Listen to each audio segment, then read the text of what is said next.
നമസ്കാരം. Raf talks ഫുട്ബോളിലേക്ക് ഏവർക്കും സ്വാഗതം. ഇത്തവണത്തെ യുവേഫ യൂറോ കപ്പ് സ്വന്തമാക്കിയത് സ്പെയിനാണ്. ഇംഗ്ലണ്ടിനെയായിരുന്നു കലാശ പോരാട്ടത്തിൽ അവർ പരാജയപ്പെടുത്തിയത്. അർഹിച്ച കിരീടമാണ് സ്പെയിൻ നേടിയത് എന്ന കാര്യത്തിൽ സംശയങ്ങൾ ഒന്നുമില്ല. കാരണം അത്രയും മികച്ച പ്രകടനമാണ് അവർ നടത്തിയിട്ടുള്ളത്. പ്രത്യേകിച്ച് അവരുടെ മുന്നേറ്റ നിരയിലെ യുവ സൂപ്പർ താരമായ നിക്കോ വില്യംസ് ഈയൊരു യൂറോ കപ്പിൽ മിന്നുന്ന പ്രകടനമാണ് നടത്തിയത്. 2 ഗോളും 1 അസിസ്റ്റും അദ്ദേഹം സ്വന്തമാക്കിയിരുന്നു.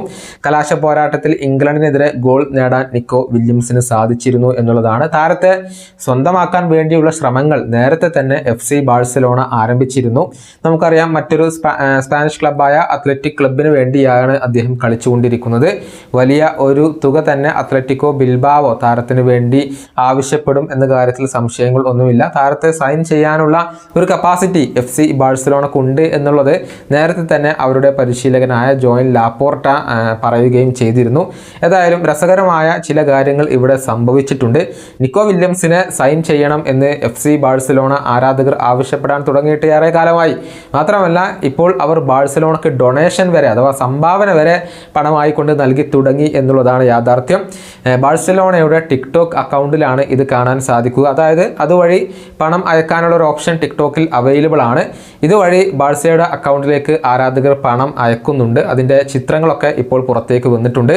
നിക്കോ വില്യംസിനെ സൈൻ ചെയ്യുക, അതിനു വേണ്ടിയുള്ള സംഭാവനയാണ് ഇത് എന്നൊക്കെ ക്യാപ്ഷൻ നൽകിക്കൊണ്ടാണ് അവർ FC ബാഴ്സലോണക്ക് ഇപ്പോൾ ഡൊണേഷൻ നൽകുന്നത്. അതിലെ ഒരു ആരാധകൻ്റെ കമൻറ്റ് രസകരമാണ്. പണം അയച്ചതിന് ശേഷം ഫോർ നിക്കോ എന്നാണ് അദ്ദേഹം എഴുതിയിരിക്കുന്നത്. കീപ് ദ ചേഞ്ച് എന്നും അദ്ദേഹം അവിടെ എഴുതിയിട്ടുണ്ട്. അതായത് ബാക്കി അവിടെ തന്നെ വെച്ചോളൂ, അതിലേക്ക് കൂട്ടിക്കോളൂ എന്നാണ് ഒരു ആരാധകൻ്റെ രസകരമായ ഒരു കമൻറ്റ്. ഏതായാലും ഇത് സാമൂഹിക മാധ്യമങ്ങളിൽ വളരെയധികം വൈറലായിട്ടുണ്ട്. നമുക്കറിയാം, FC ബാഴ്സലോണ സമീപകാലത്ത് ഗുരുതര സാമ്പത്തിക പ്രതിസന്ധി അനുഭവിച്ച ഒരു ക്ലബ്ബാണ്. അതുകൊണ്ടായിരുന്നു അവർക്ക് ലയണൽ മെസ്സിയെ പോലും നഷ്ടമായത്. ഇപ്പോൾ പതിയെ അതിൽ നിന്നും കര കയറി വരികയാണ്. പക്ഷേ പൂർണ്ണമായും ബാഴ്സ ഈ ഒരു സാമ്പത്തിക പ്രതിസന്ധിയിൽ നിന്നും മുക്തരായിട്ടില്ല എന്നുള്ളതാണ് യാഥാർത്ഥ്യം. എന്നിരുന്നാൽ പോലും നിക്കോ വില്യംസിനെ FC ബാഴ്സലോണ കൊണ്ടുവരും എന്നുള്ള ഒരു ശുഭാപ്തി വിശ്വാസത്തിലാണ് അവരുടെ ആരാധകരുള്ളത്.